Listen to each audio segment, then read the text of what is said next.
Hey there, fellow knowledge seekers. Today, we're diving into a fascinating book that challenges the conventional wisdom of pick a path and stick to it.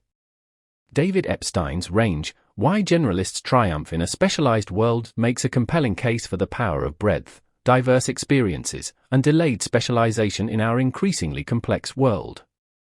Let's embark on this intellectual adventure, chapter by chapter. This episode is divided into two sections, starting off with our usual summary and followed by real-life scenarios and practical advices that you can implement in your life. So stay tuned until the end of the video.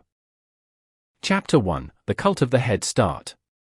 Tiger Woods, the golf prodigy, trained relentlessly from toddlerhood. Roger Federer, the tennis icon, sampled various sports before focusing. Two paths, both leading to extraordinary success. Which is the norm? Epstein reveals that Roger's path, while less celebrated, is actually far more common among elite performers. This challenges the deeply ingrained belief that in order to excel, you need to pick a sport and stick to it, a sentiment often echoed in music or academics. As many fans would argue, maybe in some other sport, but that's not true of our sport, revealing a resistance to the idea that breadth can be beneficial. But research overwhelmingly supports Roger's path, especially in sports where adaptability and problem-solving are critical. Prominent sports scientist Ross Tucker sums it up: we know that early sampling is key, as is diversity. This isn't just true for athletes. The chapter debunks the myth that early, narrow specialization is the only key to success, highlighting the dangers of comparing all skills to predictable, rule-bound activities like chess or golf. In the realm of open-ended problems and rapidly changing landscapes, chess grandmaster Garry Kasparov reminds us, anything we can do, and we know how to do it, machines will do it better. If we can codify it and pass it to computers, they will do it better. The key takeaway? The world is far more complex than a golf course. Chapter 2: How the Wicked World Was Made. Hold on tight, because this chapter throws a curveball with the Flynn effect, the documented rise in IQ scores across generations in the 20th century. This isn't about humans getting inherently smarter, it's about our thinking evolving in response to the increasingly complex, interconnected world we inhabit. As James Flynn puts it, our advantage over our ancestors is from the cradle to the grave. Epstein takes us on a journey with psychologist Alexander Luria to remote villages in the Soviet Union, where Luria's research uncovered a striking contrast between pre-modern and modern minds. Pre-modern villagers, living in stable environments, relied heavily on concrete, experience-based thinking. They struggled to categorize objects or solve problems using abstract concepts, often relying on practical narratives from their daily lives. When asked to group a hammer, saw, hatchet, and log, one villager insisted they weren't a group because they're useless without the log, so why would they be together? This illustrates the limitations of this type of thinking in a world that demands adaptability and the ability to make connections across diverse fields. Modern individuals, on the other hand, have developed what Flynn calls scientific spectacles. Thanks to exposure to modern work, education, and technologies, we've become adept at utilizing abstract concepts and classifications. Abstract thinking is usually quite flexible, Luria observed. Subjects readily shift from one attribute to another and construct suitable categories. The huge Ravens gains show that today's children are far better at solving problems on the spot without a previously learned method for doing so, adds Flynn, emphasizing the shift towards adaptable, conceptual reasoning. Chapter 3: When Less of the Same is More. Imagine an orchestra comprised of orphans left at the doorstep of the music venue, playing virtuoso solos on both familiar and obscure instruments. This isn't a fictional tale, but the incredible story of the Figli del Coro, the orphan daughters of Venice who rose to international musical stardom in the 17th century. Their talent stunned audiences and critics alike. They sing like angels, play the violin, the flute, the organ, the oboe, the cello, and the bassoon. In short, no instrument is large enough to frighten them, marveled one visitor. These prodigies defied convention by mastering an impressive array of instruments, challenging the prevailing notion that women should stick to suitable feminine instruments like the harpsichord. One critic, appalled by the sight of girls playing the double bass and bassoon, lamented, "The sight of girls handling the double bass, and blowing into the bassoon did not much please me. Suitable feminine instruments were more along the lines of the harpsichord or musical glasses.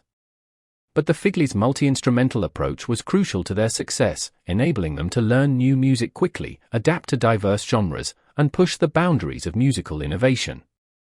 Musicologist Mark Pinchel aptly observed, Vivaldi had at his disposal a musical laboratory of unlimited resources, referring to the Figleys' versatility. Their unconventional path challenges the hyper-specialized focus of tiger parenting, reminding us that sampling and exploration are not mere distractions from achieving mastery, they are essential ingredients. Chapter 4: The Learning, Fast and Slow. Have you ever felt utterly lost while trying to learn something new? If so, you're in good company. Confusion, as counterintuitive as it may sound, is a sign that you're on the right track. Epstein introduces the concept of desirable difficulties, obstacles that make learning slower and more frustrating in the short term, but ultimately lead to deeper, more durable understanding. Psychologist Nate Cornell captures this idea perfectly. What you want is to make it easy to make it hard. He takes us into a typical 8th grade math classroom, highlighting the common pitfall of excessive hint-giving. When students struggle, teachers often jump in with hints, transforming conceptual problems into procedural ones. While this might seem helpful in the moment, it prevents students from making vital connections and understanding the underlying principles. Students do not view mathematics as a system, observes educational researcher Lindsay Richland. They view it as just a set of procedures. The chapter shines a light on scientifically backed learning strategies like the degeneration effect, testing, spacing, and interleaving. These techniques, while making learning less efficient in the short term, enhance long-term retention and the ability to apply knowledge broadly. The takeaway? Embrace struggle. Don't fear mistakes. As Robert Bjork, a pioneer in learning science, reminds us, above all, the most basic message is that teachers and students must avoid interpreting current performance as learning. Chapter 5: Thinking Outside Experience. Imagine a world where the planets move around the sun, but the very concept of gravity is unknown. This was the world of Johannes Kepler, the 17th-century astronomer who revolutionized our understanding of planetary motion. To solve problems no one had ever tackled before, Kepler relied on a powerful tool, analogical thinking.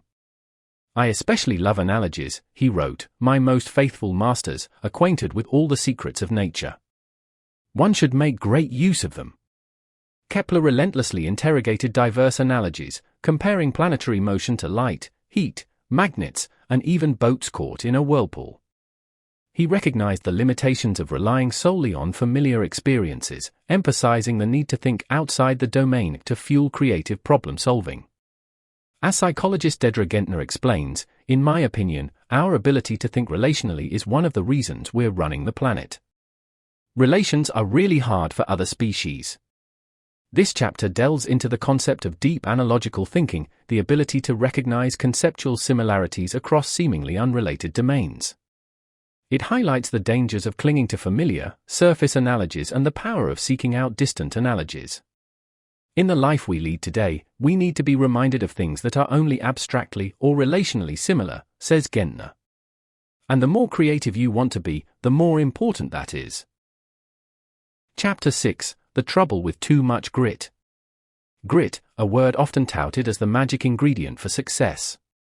But is unwavering persistence always beneficial? Epstein delves into the nuances of grit, suggesting that knowing when to quit can be a powerful strategic advantage. Winners never quit and quitters never win, while well-meaning, may actually be extremely poor advice, writes economist Stephen Levitt, challenging the prevailing wisdom. The chapter paints a vivid portrait of Vincent van Gogh, the artist who embodied the pursuit of match quality. Van Gogh tirelessly tested different paths, embracing failures and changing course repeatedly. As author Seth Godin observes, we fail when we stick with tasks we don't have the guts to quit. Van Gogh's relentless exploration and willingness to abandon what wasn't working ultimately led him to his unique artistic style. "There's something within me, so what is it?" he wrote to his brother, capturing the essence of his quest for self-discovery. Epstein also explores the sunk cost fallacy, the tendency to cling to pursuits simply because we've already invested time or money in them, even when they're no longer serving us. He challenges the notion that changing course is always a sign of weakness, reminding us that staying attuned to match quality is crucial for achieving fulfillment. Chapter 7: Flirting with Your Possible Selves. Imagine being thrust into a leadership role you never envisioned for yourself, and thriving beyond all expectations. This is the story of Frances Hesselbein, the remarkable leader who became CEO of the Girl Scouts at 54, never having applied for the job. Her journey, filled with unexpected turns and short-term plans that evolved organically, highlights the power of approaching life as a series of experiments. I was unaware that I was being prepared, she reflects. I did not intend to become a leader, I just learned by doing what was needed at the time. Epstein emphasizes the concept of match quality and the importance of sampling diverse experiences to discover our true talents and passions. The people who find their calling, he argues, don't always start with a grand plan. They focus on making the best match for themselves in the present moment. They never look around and say, "Oh, I'm going to fall behind. These people started earlier and have more than me at a younger age," observes researcher Ogi Ogers. They focused on, "Here's who I am at the moment, here are my motivations, here's what I found I like to do, here's what I'd like to learn, and here are the opportunities. Which of these is the best match right now?" This chapter encourages us to embrace the test-and-learn model, to flirt with our possible selves, as Ebora puts it, rather than clinging to rigid long-term plans made before we have enough information about ourselves and the world. As tech entrepreneur Paul Graham advises, instead of working back from a goal, work forward from promising situations. Chapter 8: The Outsider Advantage. Think only specialists can drive innovation? Think again. This chapter reveals the power of outside-in thinking, the ability to find solutions in experiences far outside the problem's domain. We encounter surprising examples like Nicolas Appert, the confectioner who revolutionized food preservation by inventing canning, and John Davis, the chemist whose solution to an oil spill was sparked by a memory of watching concrete being poured. I realized there was always going to be this somewhat serendipitous outside thinking that was going to make a solution more clever, cost-effective, efficacious, more on the money than anyone else's, says Alf Bingham, who founded Innocentive, a platform that connects organizations with outside problem solvers. Epstein highlights the limitations of local search, relying solely on experts within a narrow field, particularly when facing complex, ill-defined problems. In a world where information is increasingly interconnected and accessible, outsiders have a unique advantage. They can connect disparate strands of knowledge and see solutions that elude those trapped within the confines of their specialty.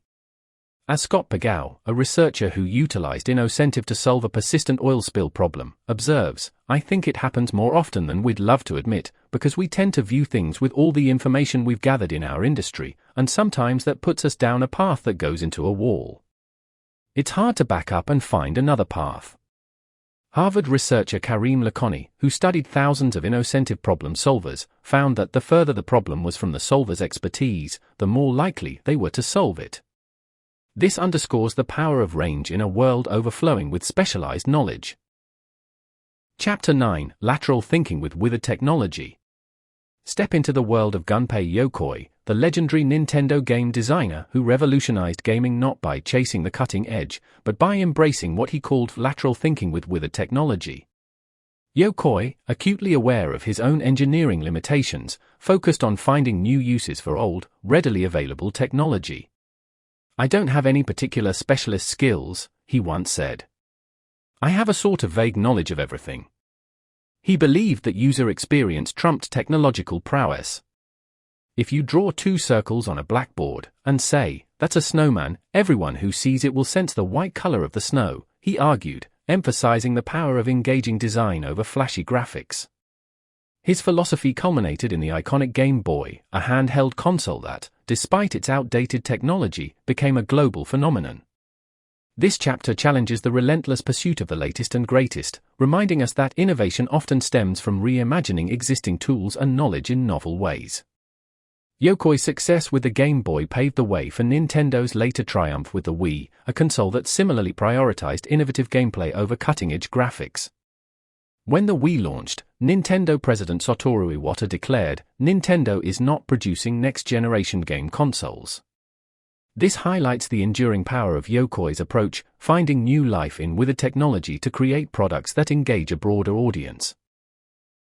Chapter 10: Fooled by Expertise. Experts, we rely on them for insights, predictions, and guidance. But what if they're wrong? More often than we might like to admit, they are.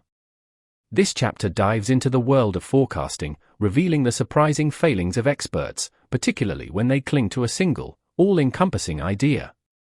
Psychologist Philip Tetlock, after studying expert predictions for over 2 decades, concluded that there is often a curiously inverse relationship between how well forecasters thought they were doing and how well they did.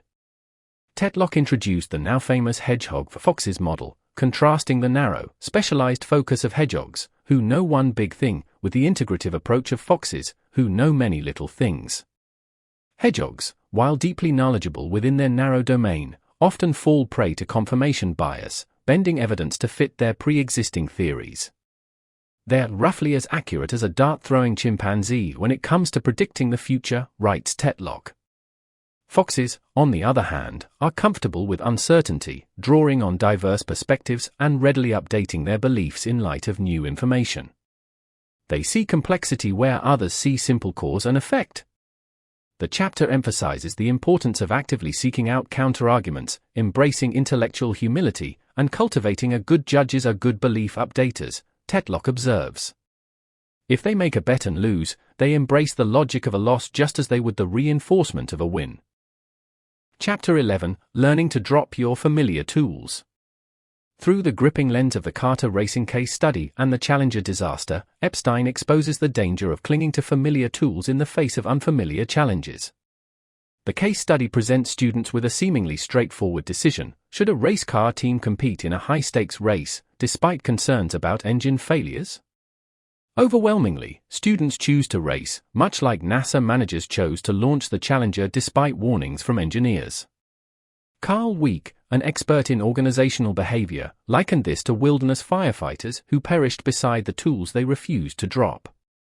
Dropping one's tools is a proxy for unlearning, for adaptation, for flexibility, he wrote. For firefighters, dropping their tools felt akin to abandoning their identity. When a firefighter is told to drop his firefighting tools, observed author Norman MacLean, he is told to forget he is a firefighter. The Challenger disaster, as Epstein reveals, was not a simple failure of quantitative analysis.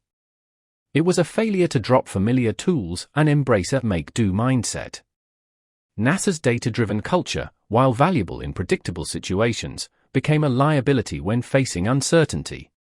They prioritized defending their decisions over seeking out dissenting opinions and considering qualitative evidence. In the words of Richard Feynman, the physicist who investigated the disaster, when you don't have any data, you have to use reason. Chapter 12: Deliberate Amateurs. Imagine discovering a groundbreaking scientific technique through a childhood memory of your mother doing laundry. This is the story of Oliver Smithies, the Nobel laureate whose invention of gel electrophoresis stemmed from a recollection of his mother starching his father's shirts. One needs to let the brain think about something different from its daily work, he reflected. On Saturday, you don't have to be completely rational. Epstein introduces the concept of the deliberate amateurs, individuals who cultivate breadth and a playful curiosity alongside their specialized expertise. He highlights André Gide, the physicist who first gained notoriety for levitating a frog with magnets.